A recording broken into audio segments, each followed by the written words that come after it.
దివ్యవాణి TV చూస్తున్న ప్రేక్షకులందరికీ నా నమస్కారములు. నన్ను మలచిన దేవా కార్యక్రమం వీక్షిస్తున్న మీ అందరికీ నా శుభాశీస్సులు. నా పేరు సిస్టర్ సునీత. నేను పరిశుద్ధ శిలువ సభకు చెందిన సభ్యురాలిని. మాతృగర్భమున నేను రూపొందక మునిపే నిన్ను ఎరిగితిని, నీవు మాతృగర్భము నుండి బయటపడక మునిపే నిన్ను ఎన్నుకొంటిని, నిన్ను ప్రజలకు ప్రవక్తగా నియమించితిని. ఇర్మియా గ్రంథము 1వ అధ్యాయము 5వ వచనము. ఈ వాక్యాన్ని చూసుకుంటే నా జీవిత ప్రయాణం అంతా ఈ వాక్యం మీదే ఆధారపడి ఉంది. నేను ఒక హిందూ కుటుంబంలో జన్మించాను. మా పేరెంట్స్ తల్లిదండ్రులు కసిరెడ్డి చిన్నపురెడ్డి, కసిరెడ్డి అన్నమ్మ. మేము 3 పిల్లలము. కసిరెడ్డి అంతోన్ రెడ్డి, కసిరెడ్డి అనిత మరియు నేను చివరి దానిని. చిన్నప్పటి నుంచే నేను హిందూ కుటుంబంలో పెరిగినా సరే దేవుని యొక్క ప్రణాళిక ప్రకారము, దేవుని యొక్క పిలుపు ప్రకారము ఆయన నన్ను మలుచుకున్నాడు, ఆయన నన్ను నడిపించాడు. దేవుని పిలుపు అనేది ఒక గొప్ప వరం. అది మనం అనుకుంటే ఆ పిలుపు అనేది మనకి రాదు, దేవుడు కూడా అనుగ్రహించాలి. ఒకవేళ దేవుడు కనుక మనల్ని కావాలి అనుకుంటే ఏ పరిస్థితిలోనైనా సరే మనం దేవుని నుంచి తప్పించుకోలేము. అలాగే దేవుడు నన్ను కావాలి అనుకున్నాడు కాబట్టే నేను ఒక హిందూ కుటుంబంలో పుట్టినా సరే చిన్నతనం నుంచి ఆయన నాకు చాలా సిచ్యువేషన్లు ఏర్పరిచాడు, ఎక్కడ నేను అతనిని తెలుసుకుంటాను అని. చిన్నప్పుడు చూసినట్లయితే నేను హిందూ కుటుంబంలో పుట్టి మా తల్లిదండ్రులు నన్ను అలా పెంచారు. మేమందరం హిందువులకు సంబంధించిన వాళ్ళమే అయినా సరే నా చిన్నప్పటి నుంచి కూడా ఆ యొక్క ఆచారాలు, పూజలు అవి నేను అంతగా పట్టించుకోలేదు. ఏమో నాకు తెలియదు, అది కూడా దేవుని ప్రణాళిక అనుకుంటా. నేను ఆ పూజలకి వాటన్నిటికీ చాలా దూరంగా ఉండేదాన్ని చిన్నప్పటి నుంచి కూడా. మేబీ చిన్నతనంలో నేను అలా వెళ్ళుండేదాన్ని కాదు. కానీ అది కూడా ఇప్పుడు నేను చూసుకున్నట్లయితే అది కూడా దేవుని ప్రణాళిక అని నాకు తెలుస్తుంది. చిన్నప్పుడు నేను ఒక 2వ తరగతి 3వ తరగతిలో ఉన్నప్పుడు నాకు మా క్లాస్లో ఒక అమ్మాయి పరిచయం అయింది. ఆ అమ్మాయి ప్రొటెస్టెంట్ గర్ల్. ఆ అమ్మాయి నన్ను ఎప్పుడు సునీత నాతో పాటు చర్చికి రా, అక్కడ చాలా బాగా పాటలు నేర్పిస్తారు, ఆటలు నేర్పిస్తారు, చాలా సంతోషంగా ఉంటుంది అని చెప్తూ ఉండేది, చాలాసార్లు చెప్తూ ఉండేది. నేను అలా విని సరే ఒకసారి వెళ్ళి చూద్దామని చెప్పి తనతో పాటు ఒకరోజు సండే చర్చ్కి వెళ్ళేదాన్ని. చర్చ్కి వెళ్ళినప్పుడు అక్కడ ఉన్న పిల్లలందరితో కలిసి ఆటలాడుకోవడం, పాటలు నేర్చుకోవడము చాలా సంతోషంగా ఉండేది. వాళ్ళు దేవుడి గురించి చెప్పినప్పుడు, వాళ్ళు పాటలు పాడమని చెప్పినప్పుడు చాలా హ్యాపీగా అందరితో పాటు ఆ రోజంతా గడిపి వచ్చేదని. అలా నాకు చిన్నప్పటి నుంచి ఆ అమ్మాయితో వెళ్తూ ఉండేదాన్ని. ఒకసారి వెళ్ళిన తర్వాత నేను ఆపదలుచుకోలేదు, ఆ ఇంట్రెస్ట్ అనేది నాకు వచ్చింది. అందుకని చెప్పి ప్రతి ఆదివారం నేను తనతో పాటు ఒక 2-3 ఇయర్స్ వరకు ఆ ప్రొటెస్టెంట్ చర్చ్కి వెళ్ళి ఇలా అన్నీ నేర్చుకొని ఉండేదాన్ని. కానీ మా తల్లిదండ్రులు కూడా నేను అలా వెళ్తున్నప్పుడు వాళ్ళు నాకేమీ అడ్డు చెప్పలేదు. వాళ్ళు నన్ను అలా వెళ్ళమని పర్మిషన్ అయితే ఇచ్చారు. సో అలా నేను నా జీవితాన్ని ఆ మొదటి స్టెప్ అనేది ఆ అమ్మాయితో ఆ చర్చ్కి వెళ్ళడం స్టార్ట్ చేశాను. సో అలా ఒక 2-3 ఇయర్స్ గడిచిన తర్వాత నేను విన్నాను, సిస్టర్ అనే పదం నా జీవితంలో చాలా ముఖ్యమైనది. ఎందుకంటే నాకు దానికి అర్థం తెలియకపోయినా, వాళ్ళని నేను చూడకపోయినా, వాళ్ళ జీవితం గురించి వేరే వాళ్ళు చెప్పినప్పుడు నేను నిర్ణయించుకున్నాను, నేను సిస్టర్ అవ్వాలి, ఎలా అయినా సిస్టర్ అవ్వాలి. ఆ సిస్టర్ అవ్వడం అంటే ఏంటి నాకు తెలియదు, ఆ సిస్టర్ అవ్వడానికి ప్రాసెస్ ఏంటి అని కూడా నాకు తెలియదు. ఆ వర్డ్ చాలా టచ్ అయింది నాకు. చిన్నప్పుడు మనందరం ఎలా అయితే నేను డాక్టర్ అవుతాను, ఇంజనీర్ అవుతాను, పోలీస్ అవుతాను అని ఎలా మన అమాయకత్వంతో చెప్తానో నేను కూడా ఎవరు అడిగినా సరే నేను సిస్టర్ అవుతాను అనే చెప్తూ ఉండేదాన్ని. నాతో పాటు నేను పెరిగే దాని ప్రకారం నేను పెరిగే కొద్దీ నాలో సిస్టర్ అవ్వాలనే డిజైర్ కూడా చాలా పెరుగుతూనే ఉంది. సో అప్పుడు నేను సిస్టర్ అవ్వాలి అనుకొని మా అమ్మ వాళ్ళకి చెప్పినప్పుడు వాళ్ళు కూడా ఏమీ అనలేదు, నీ ఇష్టం అని చెప్పారు. కానీ ఆ సిస్టర్ అవ్వడం అంటే ఏంటి, ఆ సిస్టర్ని నేను ఇంతవరకు అప్పటిదాకా నేను చూడనే లేదు. అలా నా బాల్యం చాలా ఆడుతూ పాడుతూ చాలా హ్యాపీగా కొనసాగింది. మా తల్లిదండ్రులు కూడా నేను ఇంట్లో చిన్నదాన్ని అయ్యేసరికి చాలా బాగా చూసుకునేవాళ్ళు. నాకు కావలసిన వాటికంటే కూడా ఎక్కువగా అన్నీ ఇచ్చేవాళ్ళు. నేను అప్పుడు అనుకునేదాన్ని, మా తల్లిదండ్రులు కానీ, మా రిలేటివ్స్ బంధువులు కానీ అందరూ చాలా ప్రేమతో నన్ను చూసుకునేవాళ్ళు. నాకు అప్పుడు అనిపించేది, ఇంత ప్రేమగా నేను పెరుగుతున్నాను అని నేను అనుకున్నప్పుడు, నేను ఎవరినైనా బయట ప్రజలను చూసినప్పుడు, ఎవరైనా చిన్నపిల్లలు పేరెంట్స్ తల్లిదండ్రులు లేకపోతే రోడ్డు మీద అలా తిరుగుతూ ఉన్నప్పుడు నాకు చాలా బాధ అనిపించేది. ఎందుకంటే నేను చాలా ప్రేమగా అందరితో ఉండి అన్నిటితో కలిసి పెరిగాను. కాకపోతే వీళ్ళకి ఎవ్వరూ లేరు అని అనుకుంటూ ఉండేదాన్ని.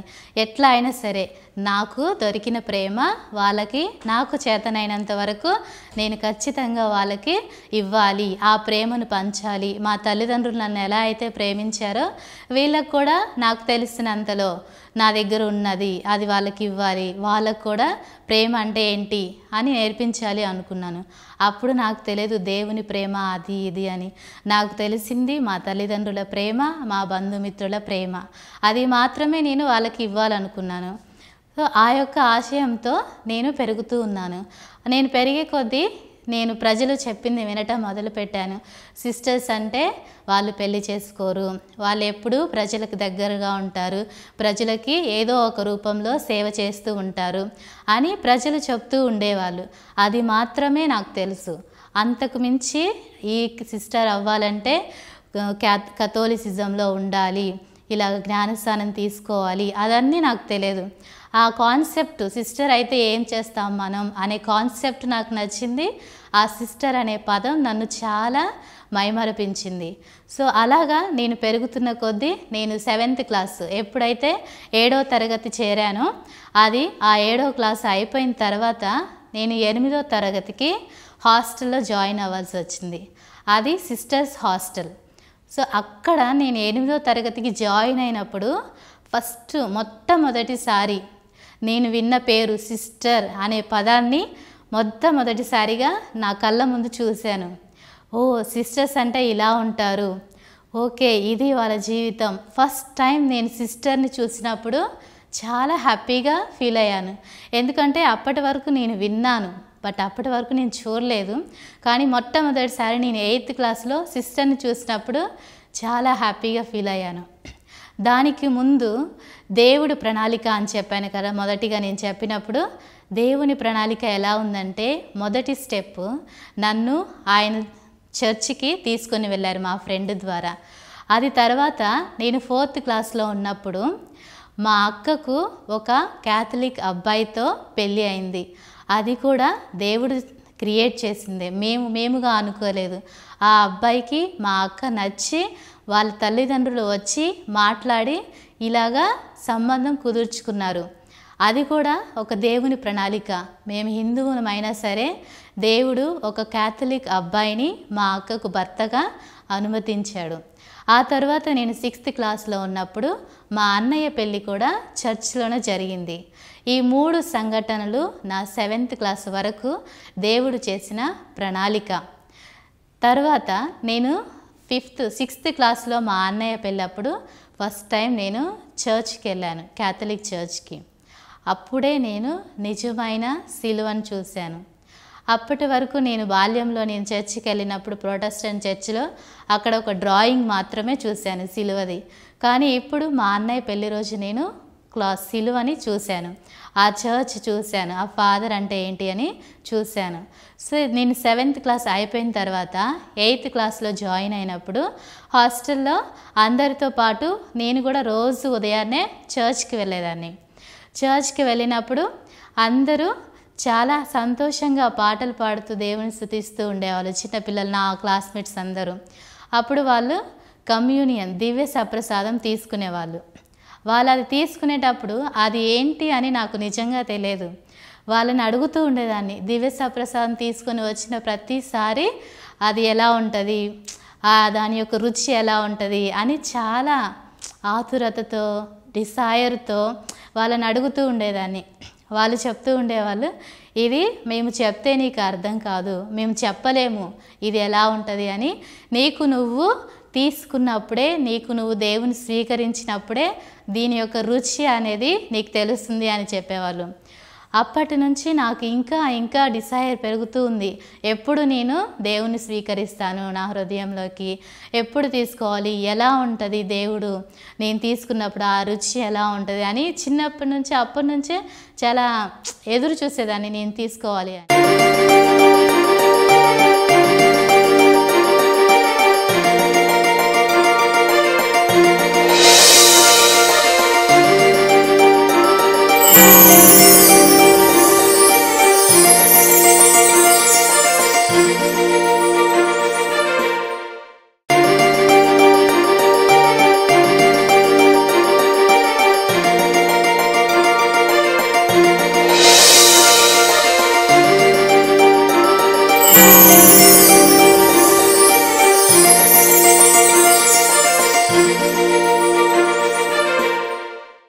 ఆ విధంగా దేవుని స్వీకరించాలి అనే ఆశ నాలో పెరిగింది.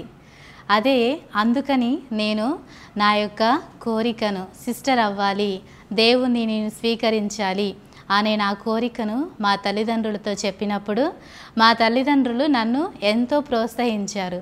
హిందువులైనా సరే ఒక్క మాట కూడా అనకుండా మా తల్లిదండ్రులు సరే నీతో పాటు మేము కూడా జ్ఞానస్నానం తీసుకుంటాము అని చెప్పారు. సో నేను 8వ తరగతిలో ఉన్నప్పుడు జ్ఞానస్నానం పేరెంట్స్తో కలిసి మేమందరము తీసుకున్నాము. ఆ తరువాత దేవుని స్వీకరించాలి, ఆ దివ్య సప్రసాదం స్వీకరించాలి అనే నా కోరిక కూడా ఫుల్ఫిల్ అయింది. నేను మళ్ళీ మా తల్లిదండ్రులతో కలిసి నా 8వ తరగతి చివరిలో దివ్య సప్రసాదాన్ని తీసుకున్నాను. ఆ దివ్య సప్రసాదాన్ని నేను స్వీకరించినప్పుడు అప్పుడు తెలిసింది మా క్లాస్మేట్స్, నా తోటి సహోదరులు ఎందుకు వాళ్ళు నేను రుచి ఎలా ఉంటుంది అని అడిగినప్పుడు వాళ్ళు చెప్పలేకపోయారని నాకు అప్పుడు తెలిసింది. నేను స్వీకరించినప్పుడు నేను కూడా ఆ రుచి అనేది ఎలా ఉంటుంది అని నేను కూడా చెప్పలేకపోయాను. ఆ దేవుని దివ్య సప్రసాదాన్ని స్వీకరించినప్పుడు నా సంతోషానికి అవధులు లేవు. అలాగా నా జీవితం 8వ తరగతి, 9వ తరగతి, 10వ తరగతి ఇలా దేవుని విశ్వాసంలో కొద్దిగా ఎదుగుతూ మొదలుపెట్టాను. అప్పటి నుంచే నేను దేవుడి గురించి నేర్చుకోవడం మొదలుపెట్టాను. అప్పుడే నా నిజమైన కథోలిక విశ్వాస జీవితం అనేది మొదలయ్యింది. నేను కొద్దిగా ప్రార్థనలు నేర్చుకోవడం, జపమాల నేర్చుకోవడం, పాటలు నేర్చుకోవడం, ఈ దేవుని యొక్క విలువలను, దేవుని యొక్క జీవితాన్ని అస్సలుగా నేర్చుకోవడం మొదలుపెట్టింది నా 8వ తరగతి చివరి నుంచి. అది నా దివ్య సప్రసాదాన్ని నేను తీసుకున్నప్పటి నుంచి నాకు దేవునిలో విశ్వాసం అనేది మొదలయ్యింది.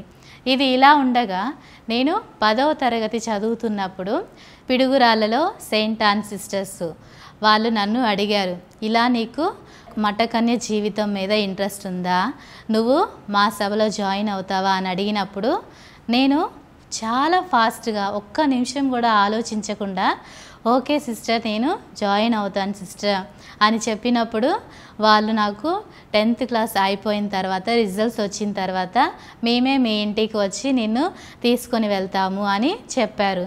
అప్పుడు నేను చాలా సంతోషంగా ఫీల్ అయ్యాను. ఎందుకంటే నాతో పాటు పెరుగుతూ వచ్చిన నా కోరిక, చిన్నప్పటి నుంచి సిస్టర్ అవ్వాలనే కోరిక అప్పుడు నిజమవుతుంది అనే సంతోషం నాలో చాలా కలిగింది.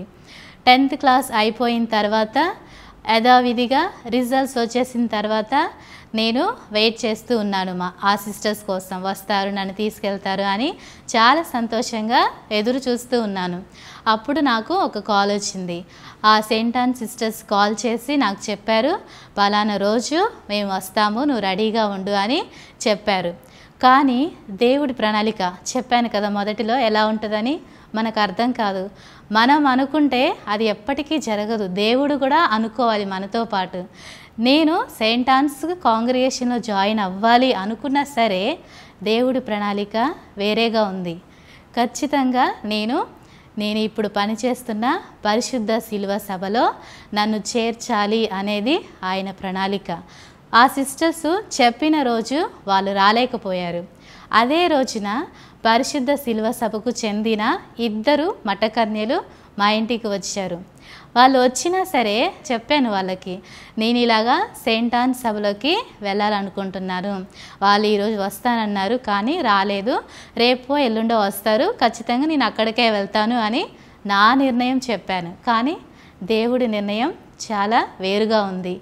ఆ సిస్టర్స్ ఎలాగైనా సరే పర్వాలేదు, నువ్వు అక్కడికి వెళ్ళాలనుకుంటే వెళ్ళవచ్చు, కానీ ఒకసారి వచ్చి మాతో పాటు మా పరిశుద్ధ శిలువ సభ కూడా చూడు, అక్కడ కూడా మేము దేవుని గురించే నేర్పిస్తాము అని చెప్పినప్పుడు నాలో మళ్ళీ ఒక అలచడి మొదలైంది. సరే వెళ్దామా వద్దా అనే కన్ఫ్యూషన్ అనేది మొదలయ్యింది. ఆ కన్ఫ్యూషన్ నుంచి బయటికి రావడానికి ఒక 2 నిమిషాలు టైం తీసుకొని నేను, సరే సిస్టర్ మీరు వచ్చారు కాబట్టి మా ఇంటికి ఫస్ట్ నేను మీ సభలో జాయిన్ అవ్వడానికి వస్తాను, క్యాంప్కి వస్తాను అని చెప్పాను. తర్వాత ఆ సిస్టర్స్ 2 డేస్ తర్వాత ఆ పరిశుద్ధ శిలువ సభ సిస్టర్స్ వచ్చి 2 డేస్ తర్వాత నన్ను తీసుకొని వెళ్ళారు. అక్కడ తెనాలిలో 3 రోజుల క్యాంపు వాళ్ళ ఇంట్లో కాన్వెంట్లోనే కండక్ట్ చేశారు. తెనాలి అంగలకుదురు గ్రామం అనే ఊర్లో అక్కడ వాళ్ళు 3 రోజుల క్యాంపు కండక్ట్ చేశారు. నాతో పాటు చాలామంది వచ్చారు, వివిధ ప్రదేశాల నుంచి చాలామంది ఇంట్రెస్ట్ ఉన్న వాళ్ళు, చూసి వెళ్దాం అనుకునే వాళ్ళు చాలామంది పిల్లలు నాతో పాటు వచ్చారు. ఆ 3 రోజులు చాలా సంతోషంగా గడిచింది. సంతోషం అనేది దేవుని గురించి నేర్చుకోవడం వల్ల, మరియు పిల్లలందరితో కలిసి ఆడుతూ పాడుతూ అన్నీ నేర్చుకోవడం వల్ల చాలా హ్యాపీగా గడిచింది. ఆ క్యాంప్లో వాళ్ళు చెప్పిన ప్రతి ఒక్క పాయింట్ మనసుకి టచ్ అయ్యేలాగా చెప్పారు. దేవుని గురించి, దేవుని యొక్క పిలుపు గురించి, దేవుని యొక్క పిలుపు ఆ పరిశుద్ధ శిలువ సభలో ఎలా ఉంటుంది అని చెప్పారు. వాళ్ళు ఆ 3 రోజులు వాళ్ళు చెప్పిన దాటన్నింటిలో కన్నా నాకు చాలా నచ్చిన విషయం ఏంటంటే ఆ శిలువ గురించి వాళ్ళు చెప్తూ ఉన్నప్పుడు నేను చాలా సంతోషంగా, నాలో ఏదో ఒక కలయిక మొదలైంది. నాకు ఆ పాయింట్, ఆ రోజు వాళ్ళు చెప్పిన శిలువ గురించి ఆ విషయం అంతా చాలా నచ్చింది. అప్పుడు నేను అనుకున్నాను, ఏమో దేవుని ప్రణాళిక నేను పరిశుద్ధ శిలువ సభలో జాయిన్ అవ్వాలి అని నాకు రాసి పెట్టుందేమో. అందుకే నాకు ఎన్నో వాళ్ళు చెప్పారు, కానీ ఆ శిలువ అనే పదం, ఆ శిలువ గురించి వాళ్ళు చెప్పిన పాయింట్స్ మాత్రం నా హృదయానికి అలజడి కలిగించింది. నేను ఆ రోజు అనుకున్నాను, ఖచ్చితంగా దేవుడి ప్రణాళిక నేను ఈ పరిశుద్ధ శిలువ సభలోనే జాయిన్ అవ్వాలి అని అనుకున్నాను. ఆ 3 రోజులు యథావిధిగా క్యాంప్ అయిపోయిన తర్వాత అందరం ఇంటికి వెళ్ళాము. సెలెక్ట్ అయ్యామని చెప్పారు, అందరం ఇంటికి వెళ్ళాము. వెళ్ళిన తర్వాత కూడా మన మానవ సహజం ఏంటంటే ఎప్పుడు ఆలోచిస్తూ ఉంటాము, ఎప్పుడు కన్ఫ్యూజ్ అవుతూ ఉంటాము. నిజంగానే నాకు దేవుని యొక్క పిలుపు ఉందా లేదా, లేకపోతే నేను మాత్రమే ఇష్టపడుతున్నానా, దేవుడు నిజంగానే నన్ను రావాలనుకుంటున్నాడా, పిలవాలనుకుంటున్నాడా అనే కన్ఫ్యూషన్ అనేది నాలో చాలా అయితే ఉంది. ఆ కన్ఫ్యూషన్లో నేను కూడా చిన్నప్పుడు మీ అందరిలాగా సినిమాలు చూస్తూ, సినిమాకి వెళ్తూ, డాన్స్లు వేసుకుంటూ, అల్లరి చేస్తూ అలా నా జీవితం కొనసాగింది. ఇంకా ఎక్కువ చెప్పాలంటే మా తల్లిదండ్రుల బుజ్జగించడం వల్ల, వాళ్ళ యొక్క అతి ప్రేమ వల్ల ఇంకా చాలా నాటీగా ఉండేదాన్ని. సో అలాగ రోజు నేను సినిమాలకు అడిక్ట్ అయ్యి అలా చూస్తూ ఉండేదాన్ని. సో ఒకరోజు రాత్రి ఏం జరిగిందంటే, నేను ఒక మూవీ చూస్తూ ఉన్నాను. అప్పుడు అరౌండ్ 1 o'clock అలాగైంది. అయినా సరే మా మదరు నిద్రపోతుంది, మా నాన్న వేరే ఊరు వెళ్ళాడు. సో మా నాన్న రాలేదు కదా అని చెప్పి నేను అలా మూవీ చూస్తూ ఉన్నాను. 1 o'clock వరకు మూవీ చూస్తూ ఉండిపోయాను. నేను మూవీ చూస్తున్న సమయంలో జస్ట్ ఒక్క సెకండ్లో నాకు మా నాన్న గుర్తొచ్చాడు. ఎలా, నేను ఒక వాయిస్ని విన్నట్టుగా అనిపించింది. ఎలా అంటే, మీ నాన్న కోసం నువ్వు ప్రార్థన చేయాలి. జస్ట్ ఒక సెకండ్లో నాకు అలా అనిపించగానే ఒక్క సెకండ్ అలా టీవీ ఆఫ్ చేసి, దేవుడా మా నాన్న సేఫ్గా తీసుకొని రా అని చెప్పి ఫర్ ఎ సెకండ్ నేను అలా ప్రేయర్ చేసి, ప్రార్థన చేసి యథావిధిగా టీవీ ఆన్ చేసి చూస్తూ ఉన్నాను. చూస్తూ ఉన్న తర్వాత ఒక అరగంట తర్వాత మా నాన్న ఇంటికి వచ్చాడు. మా నాన్న ఇంటికి వచ్చినప్పుడు ఏం జరిగిందంటే, చాలా దెబ్బలతో రక్తం కారుతూ అలా వచ్చాడు మా నాన్న. సో మా నాన్న రాగానే నేను అడిగాను, ఏమైంది నాన్న, ఎలా జరిగింది నాన్న అని అడిగినప్పుడు మా నాన్న చెప్పాడు, ఇలా నేను మన ఊరికి వస్తున్నప్పుడు నాకు ఫేస్ వాష్ చేసుకోవాలనుకుంటాను, అందుకే నేను ఒక ట్యాంక్ దగ్గరికి వెళ్ళాను. ఆ ట్యాంక్ దగ్గర ఇంకొక ట్యాంక్ కట్టడానికి ఒక పెద్ద గోతి తవ్వారు. రాత్రి చీకట్లో నేను దాన్ని చూసుకోలేకపోయానమ్మా. అది ఏమీ లేదులే అనుకొని నేను అలా ట్యాంక్ దగ్గరికి నడుస్తూ ఉండగా నేను అందులో పడిపోయాను. ఆ గోతిలో చాలా రాళ్ళు అవన్నీ ఉన్నాయి, చాలా లోతుగా ఉంది. అలా పడిపోయేసరికి ఇలా దెబ్బలు తగిలాయి. అక్కడ చుట్టుపక్కల కూడా రాత్రి సమయం కదా, ఎవరూ లేరు. నేను అలాగా పెద్దగా అరుస్తూ ఉన్నాను, ఎవరైనా ఉన్నారంటే కొద్దిసేపటికి ఒక ట్రాక్టర్ వెళ్తూ ఉంది అటు. ఆ ట్రాక్టర్ లైట్ ఫోకస్ ఇక్కడ పడి వాళ్ళు నన్ను చూసి వాళ్ళు దిగి వచ్చి నన్ను పైకి తీసుకొని ఇంటికి తీసుకొని వచ్చారని మా నాన్న చెప్పాడు. కరెక్ట్గా నేను అటో ఇటో ఏ టైంలో ఇది జరిగింది నాన్న అని అడిగినప్పుడు మా నాన్న చెప్పాడు, అటో ఇటో ఒకటి అయిందమ్మా అని చెప్పేసి. సో అప్పుడు నేను అనుకున్నాను, ఆ ఒకటింటికే నాకు ఒక దేవుని యొక్క వాయిస్, పిలుపు అనేది చెప్పింది, మీ నాన్న కోసం నువ్వు ప్రార్థన చెయ్యి అని. సో అది కూడా నేను మా తల్లిదండ్రులతో చెప్పాను, ఇలా జరిగింది నాన్న, నాకు కూడా అనిపించింది నీకోసం ప్రార్థన చేయమని, అందుకని నేను టీవీ ఆఫ్ చేసి నీకోసం ఒక నిమిషం ప్రార్థన చేశాను అని చెప్పినప్పుడు ఆ క్షణంలో నేను ఇంకా స్ట్రాంగ్గా ఫిక్స్ అయిపోయాను, దేవుడు నన్ను పిలుస్తున్నాడు అని. దేవుని యొక్క పిలుపు నాకు ఉంది, నేను ఎలా అయినా సిస్టర్ అవ్వాలి, ఆయనకు సేవ చేయాలి, ఆయన యొక్క ప్రేమను పంచాలి అని నిర్ణయం తీసుకున్నాను.